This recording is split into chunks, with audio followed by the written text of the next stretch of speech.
Here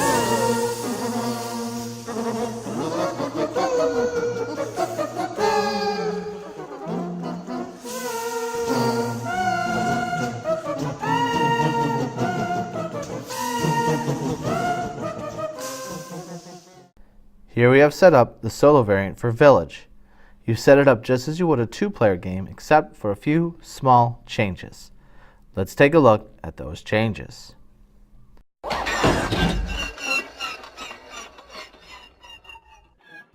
Set up the board for a standard two-player game and use all normal components for the human player. The AI needs villagers of 2 different colors and 1 score tracker disc for normal difficulty. If you are playing on the hard difficulty setting, use all discs of 1 color. Now that we've looked at the setup changes, let's take a look at the rule changes.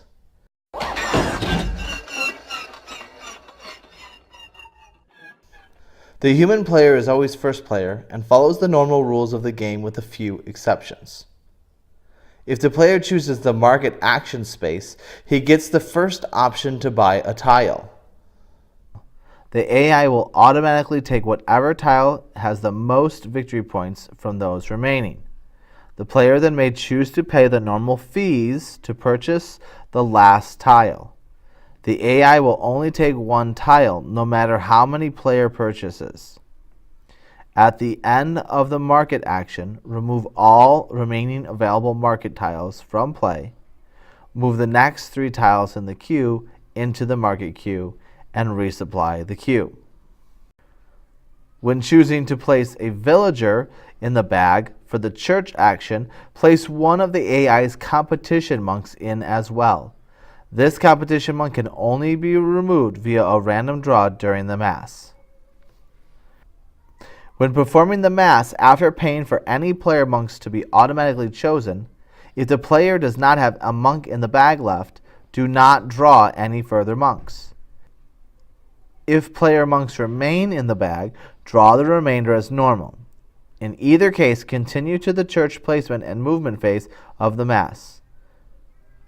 And don't forget to give out 2-point majority bonuses at the end of mass to either player or the AI based upon the normal rules of play.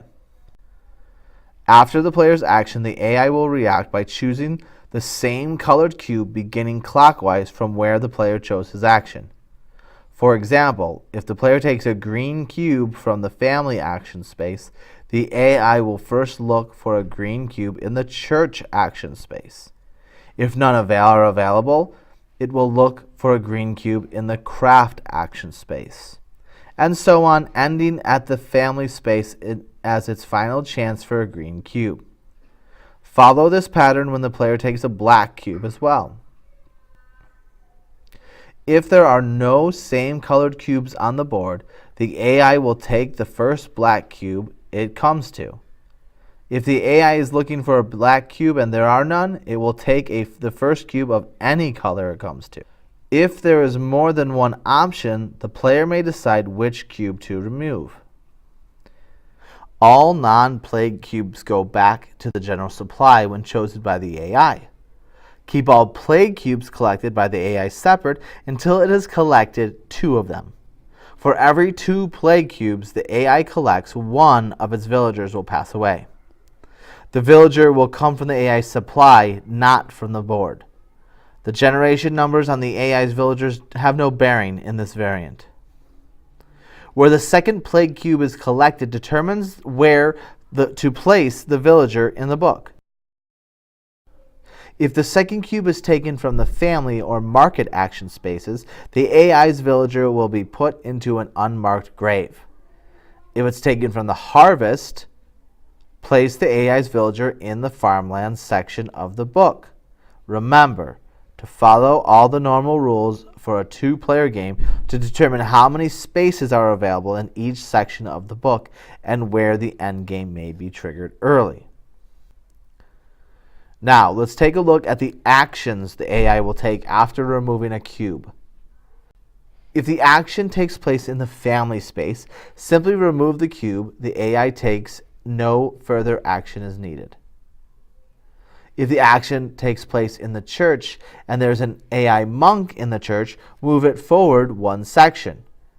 If there is no monk or all the monks are at the highest position, then add a new monk to the first position of the church. If the action takes place in the craft space, the AI gets 1 victory point. If the action takes place in the market, the AI takes the highest victory point tile available. The player then has the option to buy one or both remaining tiles, paying the normal fees, time and green cubes, for each one. The AI will only ever buy 1 market tile per action. If the action takes place in the travel space, the AI will gain 1 victory point for the normal difficulty, or add 1 AI disc to any space in the travel section for a hard difficulty level. The AI will not receive any benefits from the travel area, only endgame scoring. If the action takes place in the harvest space, the AI gains 1 victory point.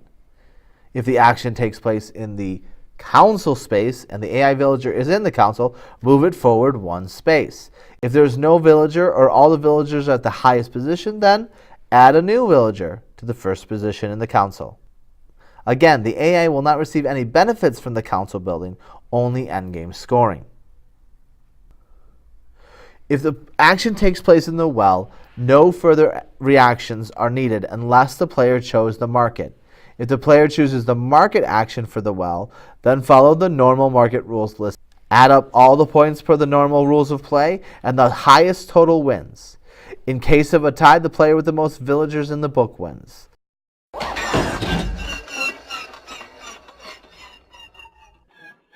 What did I like?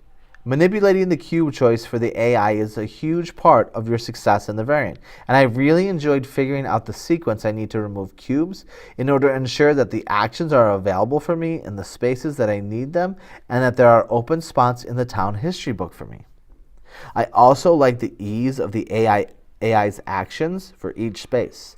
They didn't slow my game or impede my thoughts as I played out the AI's actions. Overall, this game plays very well with the solo variant.